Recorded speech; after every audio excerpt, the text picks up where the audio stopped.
una historia de terror, 2008, Premio Ojo Crítico de Narrativa, Bajo el influjo del cometa, 2010, Premio Tigre Juan y Premio Euskadi de Literatura, y Física Familiar, 2014, así como las novelas El hermano de las moscas, 2008, Padres, hijos y primates, 2011, Premio Otras voces, otros hábitos, y Shakespeare y la ballena blanca, 2013.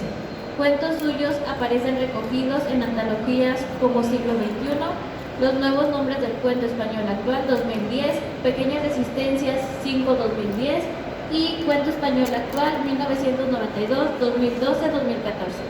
En Impedimenta ha publicado su volumen de relatos Stromboli, 2016, y su tríptico El silencio y los crujidos, 2018. Actualmente reside en Bilbao. Ricardo Balba es egresado de la carrera de Ingeniero Químico Tecnológico en Monterrey y tiene un MBA por parte del Egate Business School. Trabajó por más de 15 años en negocio familiar, Tía María, hasta su cierre 2023. Actualmente labora en el Departamento de Administración y Finanzas para la Escuela de Ingeniería y Ciencias del Tecnológico de Monterrey. Sus dos grandes pasiones son la cocina y la literatura. Fue el ganador del Premio Nuevo León de Literatura en 2023 para su libro de cuentos El inspector de cartas muertas, y en 2024 recibió la beca de PECDA de Nuevo León para su propuesta de novela Las Crónicas de la Barbacoa. Ricardo también es miembro del taller literario El Taller de la Luna, liderado por el escritor Caleb Horta Curti de 2021. Adriana Muela es una apasionada promotora de la literatura y defensora del poder transformador de los libros. Desde hace más de 10 años coordina un club de lectura donde semanalmente se reúne con un grupo de lectores para analizar, debatir y descubrir nuevas perspectivas a través de las obras literarias. Su amor por los libros la llevó a crear un podcast disponible en plataformas como Spotify y YouTube. En él, que entrevista a autores y profundiza en diversos temas literarios para así acercar a su audiencia a un amplio abanico de géneros y estilos. A continuación, cedo la palabra a nuestros invitados.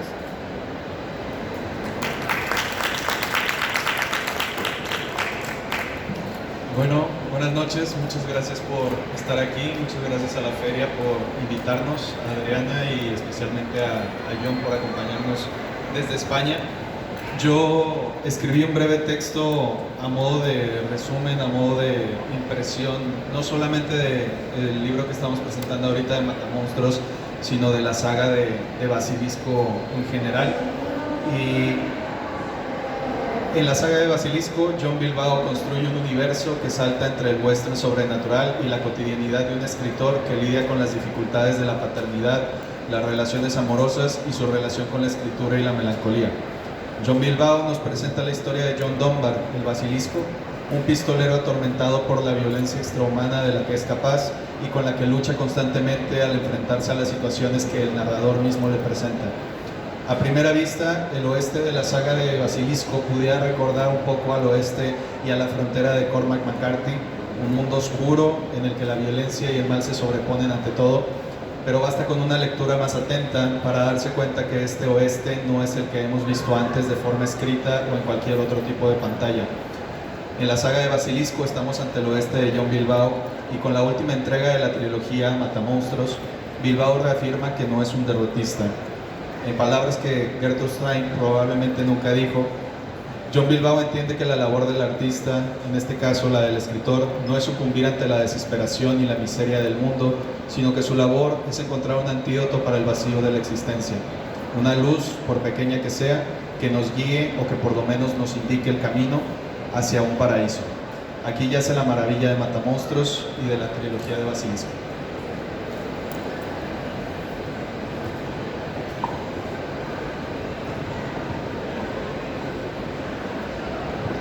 Bueno, pues buenas noches a todos. También me voy a permitir leer un poco de las impresiones que me causó la saga. Y luego, si les parece, vamos con John para que es realmente el que queremos escuchar, para que nos platique un poquito más. Voy a comentar contándoles un poco de mi experiencia personal al leer esta saga, que comenzó cuando tomé en mis manos Araña. Desde la portada, con ese impresionante toro bisonte, me dejé llevar por la belleza visual. Sin embargo, pronto descubrí que lo que encontré dentro fue mucho más profundo. La araña no es solo un ser dañino, sino que de alguna manera estaba conectada con Dunbar, el basilisco. Como su creador y a través de él, se desplegaba todo un universo complejo y oscuro. Cuando vi la portada de Matamonstruos, la sensación fue aún más fuerte. Me recordó a una película como esas en las que el protagonista se convierte en algo más grande que la vida. Como la película de Nicolas Cage en la que se convierte en la muerte y anda en motocicleta. Pero pronto me dije, rebobina, esta es una película, es la película de John Bilbao. Un mundo propio, una ficción cuidadosamente construida con palabras precisas, donde cada término como Hogan te hace detenerte al principio. Pensé, esto es un error, ¿por qué no decir hogar? Pero cuando investigué descubrí que es más profundo, representa las evaluaciones del pensamiento y el comportamiento y no es casualidad, ya que cada uno de estos personajes enfrenta constantemente sus propios monstruos mentales. Bilbao nos ofrece un western sobrenatural, nos entrega un relato que toca las fibras más profundas de la naturaleza humana, las relaciones amorosas, los desafíos de la paternidad y la lucha interna del escritor con su propia obra. Aquí no solo existe John Dunbar, el pistolero implacable que lucha contra la violencia y las fuerzas oscuras que lo rodean, sino también un John, el escritor, que también enfrenta sus propios demonios. Matamonstruos también me parece que esta parte en donde Lucrecia cobra una fuerza importante dentro de la obra, una mujer y un personaje multidimensional que equilibra el amor y la violencia en esta lucha por la familia, en el encuentro con los elementos más oscuros y extraños del mundo de Dunbar. En fin, John nos lleva por un viaje fascinante en el que mezcla con maestría lo cotidiano, con lo fantástico, lo humano, con lo monstruoso. No es un derrotista, sino un creador de mundos en lo que cada palabra está cuidadosamente seleccionada para darnos algo más. Les agradezco mucho que estén aquí y les recomiendo muchísimo que lo lean. Gracias. Bueno, yo quería empezar a preguntarte, igual no hablar tanto de literatura por un momento, pero sí hablar del cine, ¿no? Adriana lo mencionaba que la portada le causaba la impresión de una película, ¿no? Pero el cine también es un elemento importante en esta saga en específico. El libro de Araña termina, sí, bueno, tendré que spoilearlo porque ya es el segundo libro, pero termina con una película, ¿no? Hay una película al final de Araña y el libro empieza también con una película. Entonces tenemos toda esta idea de la reimaginación del western en el cine, con las series como Yellowstone, ¿no? Ese tipo de narrativas. Y quería preguntarte qué tan importante es el cine en lo que escribes y cómo influyó también en este último libro sobre todo. Hola, buenas tardes y gracias Ricardo y Adriana por vuestras palabras y a todos ustedes por estar aquí esta tarde. ¿En qué medida es importante el cine para mí? Bueno, pues una medida importante, ¿no? O sea, una medida grande. Soy un gran consumidor de películas, sobre todo antiguas, pero no suelo escribir teniéndose en mente, ¿no? O sea, con la intención de escribir algo que sea muy visual o que sea un guión disfrazado para que luego se pueda adaptar bien a la pantalla. Pero bueno, supongo que todas esas influencias van permeando y se reflejan de manera inevitable en lo que uno hace. Sin embargo, en estos libros, por otro lado, en estos libros tenemos una parte realista que transcurre en el presente, ¿no? Con un personaje reconocible, un hombre de clase media con problemas de clase media y de mediana edad que se dedica a escribir y que comparte ciertos rasgos biográficos conmigo. Y luego tenemos la parte del western, que es lo que ese hombre escribe. Y claro, al escribir, él proyecta su experiencia, proyecta sus frustraciones, proyecta sus miedos, sus anhelos, ¿no? De manera que hay un juego de acción-reacción y de espejos deformantes entre las dos líneas narrativas. La parte que transcurre en el presente fue más sencilla técnicamente de escribir. La parte que transcurre en el siglo XIX en Estados Unidos fue más compleja porque requería una documentación bastante profunda, porque yo quería, o algo que me preocupaba al principio era que no pareciera un decorado, que no pareciera cartón piedra, ¿no? Que hubiera verosimilitud, sensorialidad en lo que escribía. Y bueno, pues para eso pues me sumergí en la documentación, y lo que se descubre cuando te documentas sobre el lejano oeste es que lo que casi todo nos viene a la cabeza al pensar en ese género narrativo, paisajes, situaciones, personajes, no existió. Son todo constructos narrativos fruto de la cultura popular, en especial del cine, ¿no? Porque tiene un enorme poder de construcción de iconos, ¿no? Quizá incluso más que la literatura. Y claro, yo no podía obviar todas esas referencias a la cultura pop, que es de donde se ha nutrido nuestro imaginario colectivo. Entonces, lo que hice fue una combinación, por un lado documentación histórica y por otro lado referencias a la cultura popular, pero explicitándolas, ¿no? Como el narrador señala, ¿no? Dice, ojo, que esto no es realidad, esto lo has visto en otro sitio o se parece a algo que has visto en otro sitio. Y para señalar esas referencias, para dejar, a la hora de escoger esas referencias a la cultura popular, escogí en especial el cine, sobre todo porque es lo más reconocible, ¿no? Escenas muy icónicas, situaciones que son muy arraigadas en nuestra memoria, pero bueno, de igual forma podría haber recurrido a los cómics o a la literatura.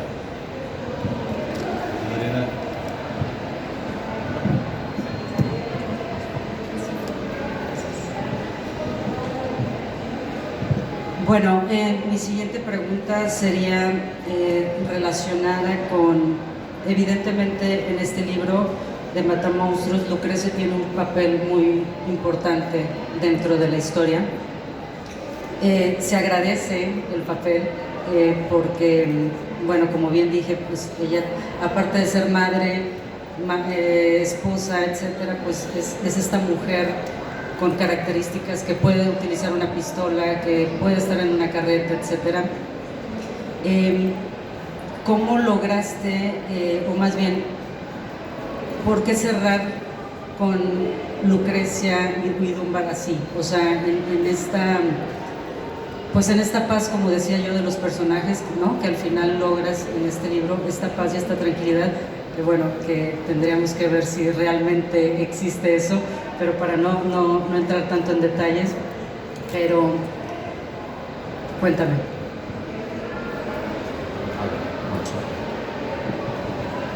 Sí, hola, ahora. A ver, en la parte de estos libros que transcurren en el oeste, el protagonista es John Dunbar.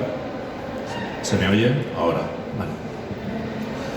Que experimenta un gran cambio a lo largo de los tres libros, ¿no? Cuando aparece en primer lugar, en el primer momento, en el Basilisco, es el típico personaje épico de ficciones infinitamente repetidas, masculino, muy físico, parco en palabras,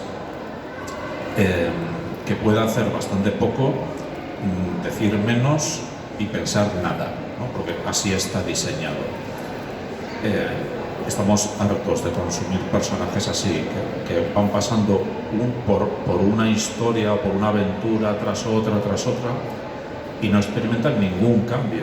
Al final de cada historia son los mismos que eran al principio.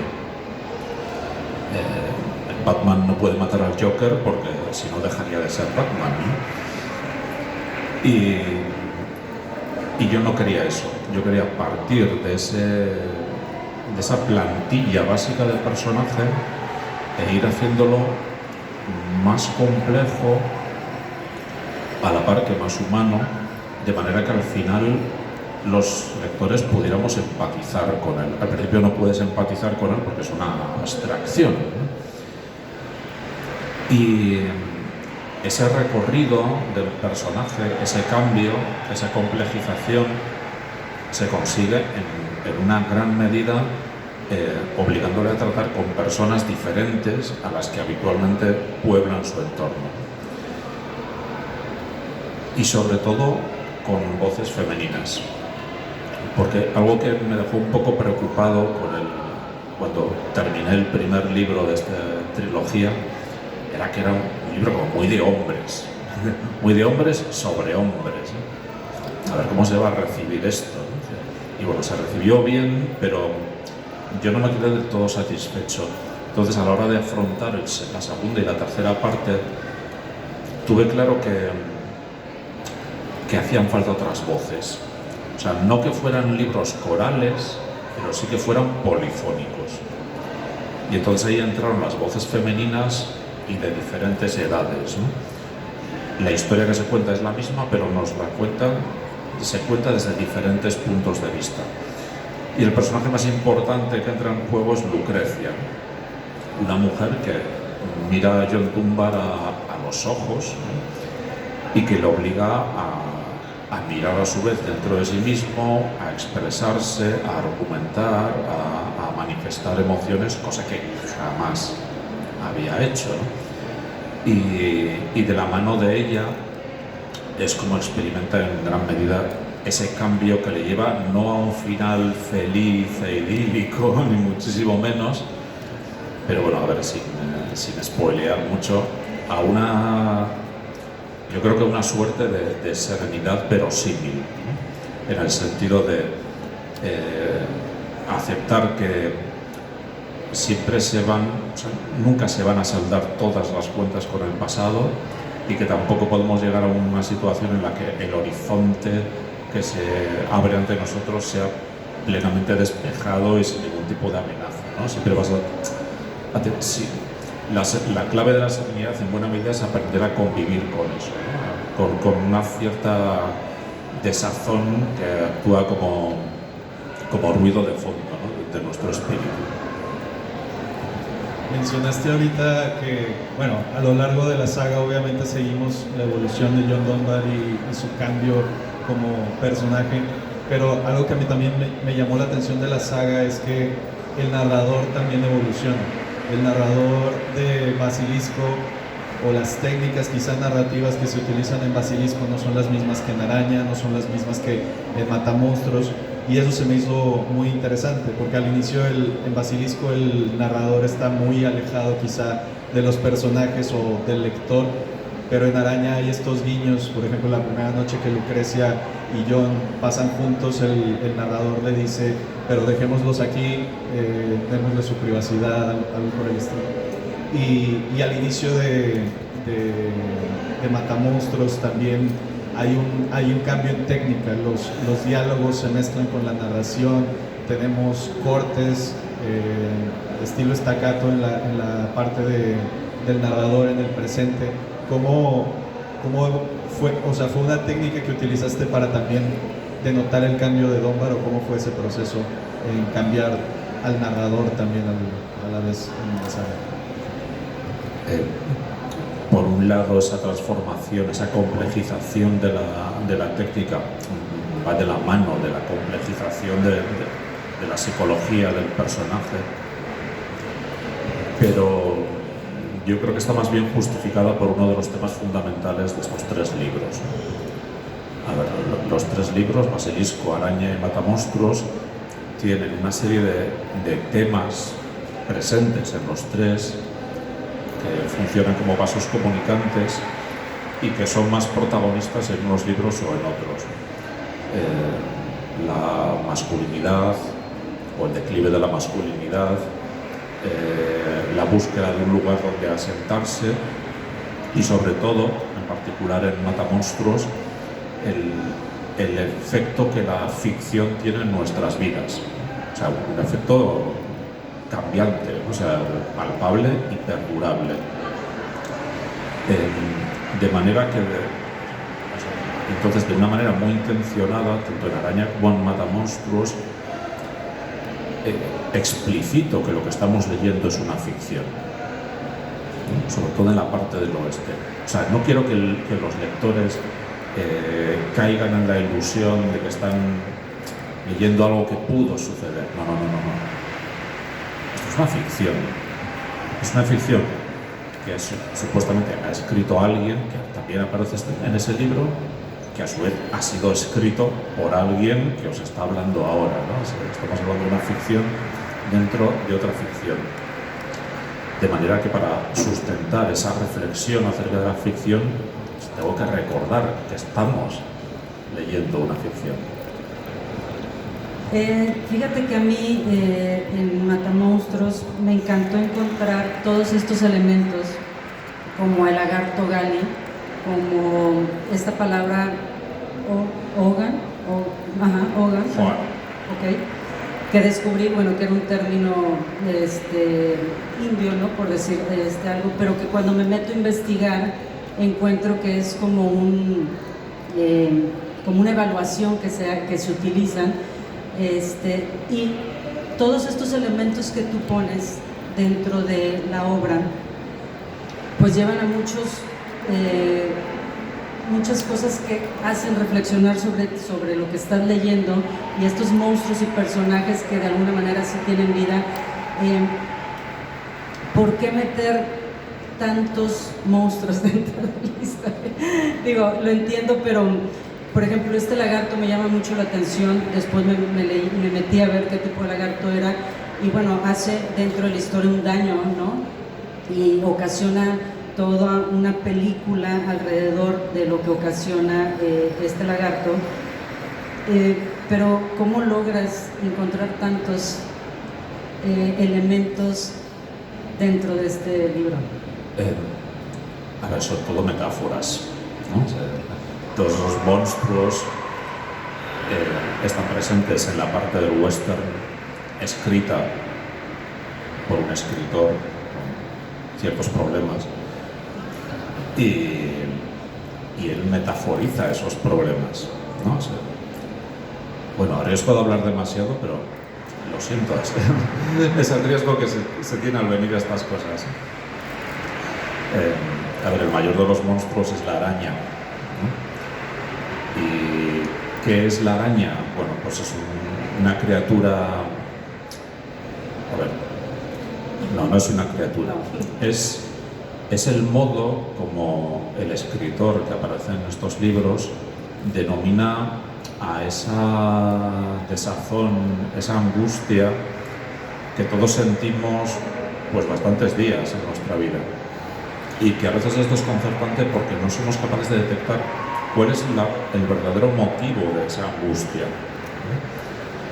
Eso en su caso. En el caso de otras personas que están en su entorno, por ejemplo de su madre, la araña adopta la forma de algo mucho más dañino, como puede ser la depresión o un instinto autodestructivo. ¿De acuerdo? El escritor quiere entender qué es la araña, de dónde viene, porque él en ese momento de su vida no se siente capacitado para enfrentarse a ella, para sobreponerse a esa angustia. Entonces, ¿qué hace? Pues utilizar sus mejores y sus únicas armas, que son la ficción, la escritura. Él inventa un personaje al que denomina la araña. Es una encarnación dentro de la ficción de todos esos miedos. Y para enfrentarse a la araña, crea otro personaje, John Dunbar, ¿no? Que es, según él, está más capacitado que él mismo para enfrentarse a esa araña, ¿no? De ahí el juego de espejos entre realidad y ficción. Pero bueno, luego ahí la cosa se complica, ¿no? Ya aparecen más monstruos y más personajes. Yo te quería también preguntar qué hay, hablando de las ficciones y la ficción dentro de la ficción y todos estos personajes.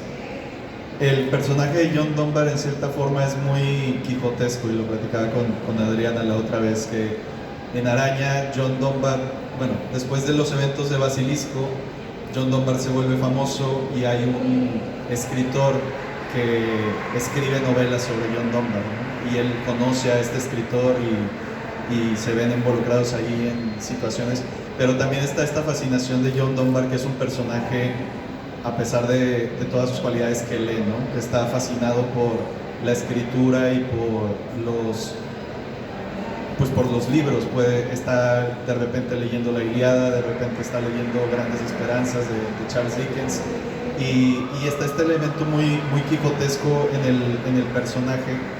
Quería entender un poquito la naturaleza o la relación de John con la lectura, y también si tenías en mente también esta relación con el Quijote a la hora de abordar este libro.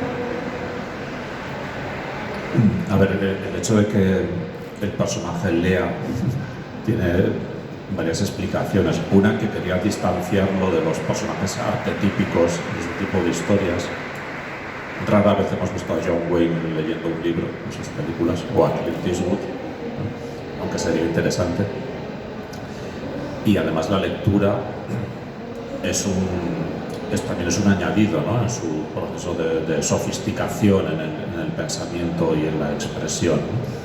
No solo no solo la lectura, sino las personas que le permiten acceder a la lectura, ¿no? O sea, él no empieza a leer libros por sí mismo, por voluntad propia, sino que conoce una serie de personas que leen, que le proponen los libros, y él le resulta interesante.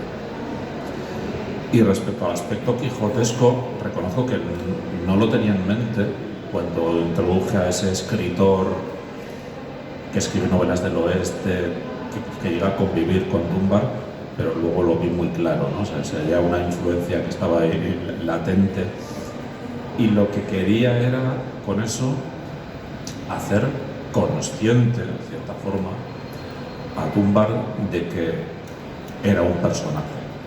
Quería hacerle sentir un personaje, ¿no? Como una pieza más dentro de un juego de cajas chinas, ¿no? Donde estaría él, luego una caja mayor, que es el escritor que le escribe, y luego una caja más grande, que sería yo, ¿no? Y a saber si hay algunas más, por decir.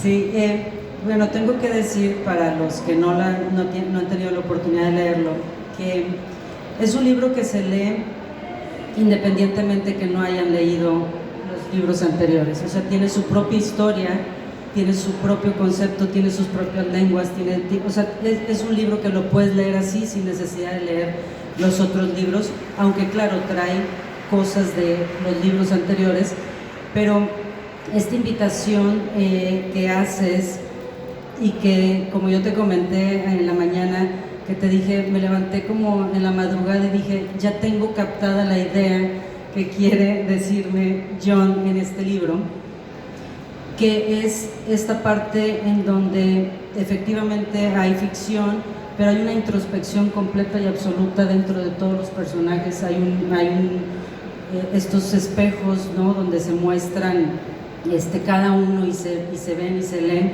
Entonces, bueno, yo creo que en este libro pueden encontrar esta película tuya, ¿sí? Que cuando yo lo empecé a leer dije, no, esta no es una película, es la película tuya.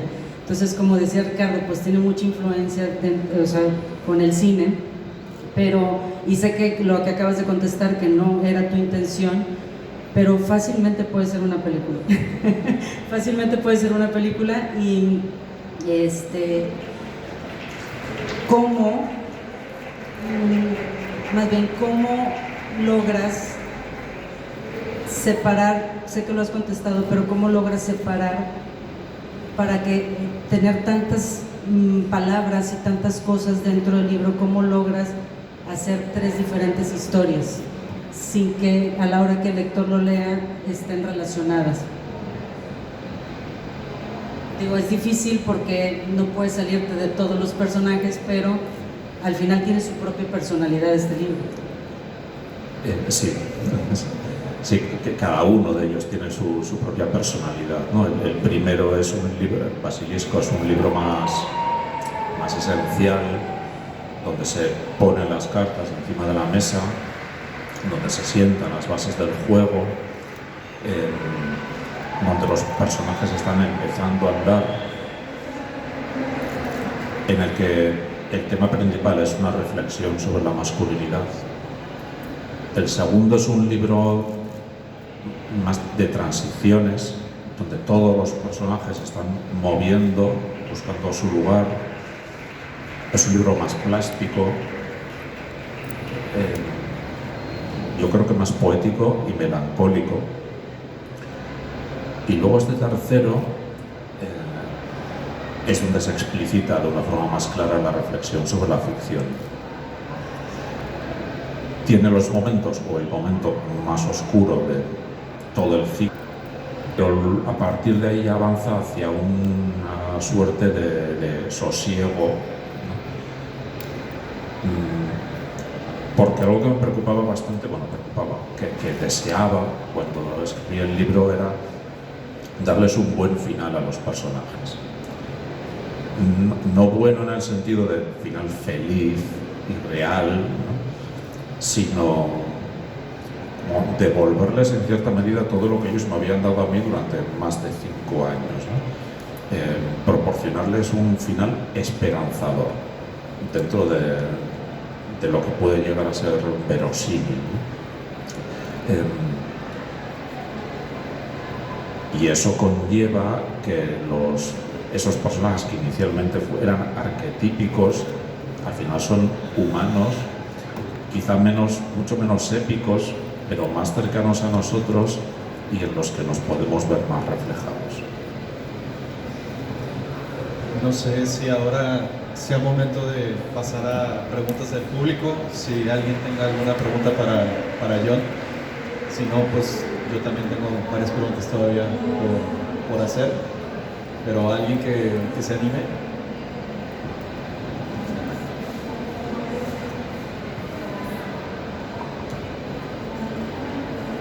¿Por qué te interesó la metaficción? Es decir, ¿qué probabilidades o posibilidades viste en la metaficción para el momento de escribir tu trilogía?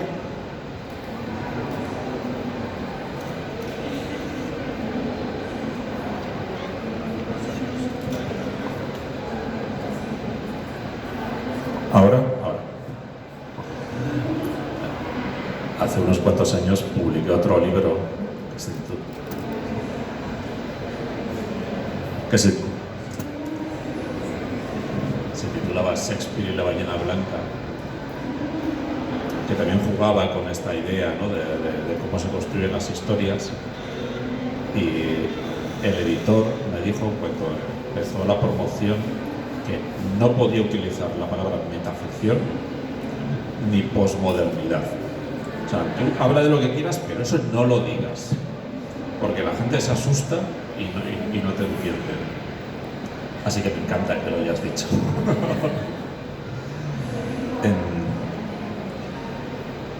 La verdad es que no lo tenía en mente cuando empecé, ¿no? O sea, el primer libro es bastante diferente a este.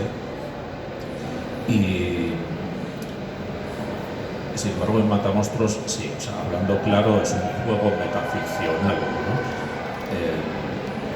Tengo claro que cuento con la complicidad de los lectores. Yo creo que a estas alturas, o sea, todos los que estamos aquí, no es que seamos postmodernos, sino que somos postmodernos, ¿no? En el sentido de que cuando nosotros leemos un libro o vemos una película o una serie de televisión, la referencia de la que nos servimos para valorarla, para juzgar ese producto de ficción, no es la realidad. Es la infinidad de otras ficciones que hemos consumido previamente y con las cuales la comparamos. Eso es lo que nos hace postmodernos. Y creo que todos somos conscientes de ello, más o menos. Y yo creo que el lector o la lectora que haya hecho este viaje con John Dunbar y haya ido viendo todo este juego de ficciones y ficciones dentro de las ficciones, ya lo tenga sumamente claro, de manera que en este último libro yo me he sentido muy libre, ¿no?, para entrar abiertamente en ese juego metaficcional, que es lo que me permite reflexionar sobre la ficción, ¿no? O sea, si no, sería imposible.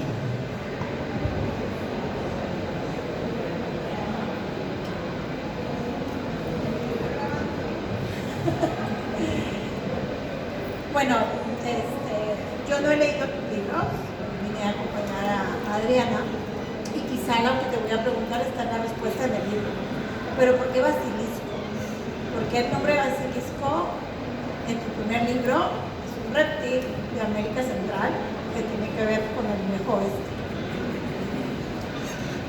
Bueno, pues no sé si aquí se utiliza la expresión, pero en Europa, cuando se dice de alguien que se pone como un basilisco, quiere decir que se enfada enormemente, que pierde el control de sí mismo. O sea, además es un animal con unas connotaciones mitológicas importantes, ¿no? De ahí que a John Dunbar se le apode como basilisco, porque bueno, en determinadas circunstancias pierde el control de sí mismo y se deja llevar por su parte más instintiva y primaria, que es la que él intenta dominar también a lo largo de estos 3 libros.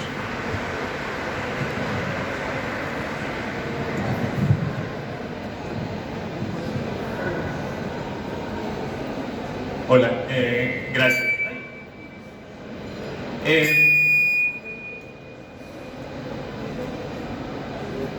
Antes hablabas de que en tu libro buscabas deshacer un imaginario cultural que ya se tenía gracias al cine, en este caso del western.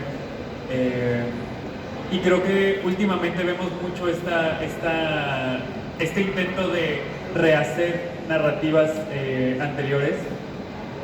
¿Qué tan necesario consideras el desmoronar una idea que se tiene, en este caso de algo pop y pues sí, una narrativa, ¿no? ¿Y cómo crees que tu literatura se inserta en esta búsqueda de reconstruir el imaginario? A ver, no he pretendido reconstruir nada, o sea, eso es muy ambicioso o muy pretencioso, más bien. Lo que sí he buscado es hacer una narración personal,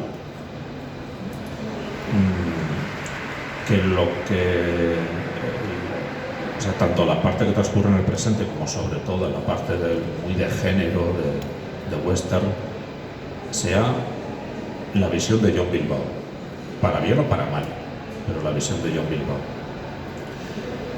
Y para hacer eso, a ver, nada surge de la nada, ¿no? Entonces me he nutrido de, como he dicho, por un lado de la documentación histórica, que es súper abundante, por otro lado, me guste o no, de las referencias a la cultura popular, y luego hay un tercer ingrediente, que es el más importante desde mi punto de vista para llegar a un estilo propio o una visión propia, que es la pura invención.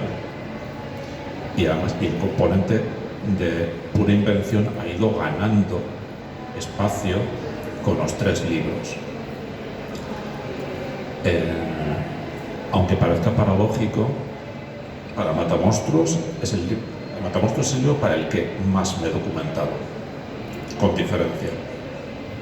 Pero también es el libro en el que más he inventado. Porque yo creo que muchas veces, si no la mayoría, el principal fruto que te ofrece la documentación no es dar con el dato concreto, con la fecha, con la palabra precisa, sino ir construyendo poco a poco un suelo muy sólido de datos contrastados, unos cimientos sobre los cuales levantar un edificio de pura invención, ¿no? De pura ficción, pero de forma verosímil, ¿no? Respaldado por toda esa documentación y también todas esas referencias que a todo el mundo le resultan familiares y que da por buenas, aunque realmente no existieron, ¿no? Y creo que combinando en diferentes porcentajes esos tres elementos es como se puede llegar a crear algo personal, no renovador, sino personal.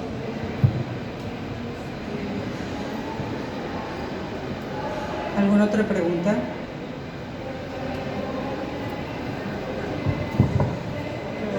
Bueno, si alguien tiene alguna otra duda, interrúmpame, no hay problema.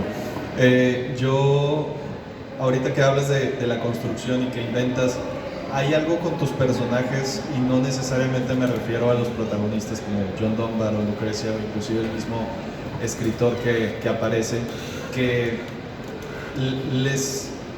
no es que les prestes mucho detalle, pero sí te esfuerzas porque estos personajes, por mínimos que sean en la historia, tengan dimensiones, ¿no? Que me recuerda mucho a lo que hacía David Foster Wallace, quizá, que el personaje, por mínimo que fuera, tenía una descripción muy específica que ayudaba a que no fueran personajes acartonados. Y pienso, por ejemplo, en el cocinero que aparece al inicio de Matamonstruos, ¿no? Que es un personaje que de cierta forma nos cuenta todo lo que ya pasó en los libros anteriores, pero no sabemos mucho de él, y sin embargo es un personaje pues bastante complejo y bastante que al menos a mí se me quedó mucho. Entonces, ¿qué tan importante es para ti, y si se puede saber cómo lo haces, que esos personajes que a lo mejor pudieran parecer insignificantes agarren mucho significado a lo largo de toda la saga, no nada más en Matamonstruos? Bueno, eso en buena medida es consecuencia de querer huir de los arquetipos,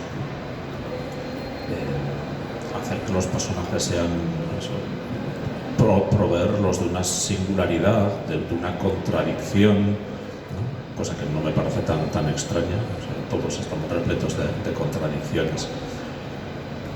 Pero voy a intentar dar una respuesta un poco más abarcadora. Algo que suelo perseguir, si se me permite al escribir, si se me permite el símil cinematográfico, es que en mis libros se puede hacer como zoom, ¿no? Que te puedas acercar a lo que está sucediendo o a lo que están pensando los personajes y no se pierda el grado de detalle, ¿no? Que a veces a mí me sucede cuando estoy leyendo algo, que cuando la narración va rápido, aborda lo general, pues todo fluye, no hay ningún problema. Pero cuando llega un momento en el que la narración se tiene que detener para entrar en el detalle, para dar explicaciones, para argumentar por qué los personajes hacen lo que hacen, ahí la cosa falla. No, ahí si haces zoom se pierde el detalle, ¿no? Bueno, es lo que sucede a menudo en la narrativa más comercial, ¿no? Como decía Virginia Woolf, se dedica a acariciar superficies, pero no va más allá. Y creo que esa posibilidad de hacer zoom, o sea, de que los lectores perciban que hay nivel de detalle, es que no existan personajes acartonados, arquetípicos o meramente funcionales y unidimensionales, ¿no? Sino que cada uno tenga su particularidad y, a ser posible, su momento para brillar en la narración.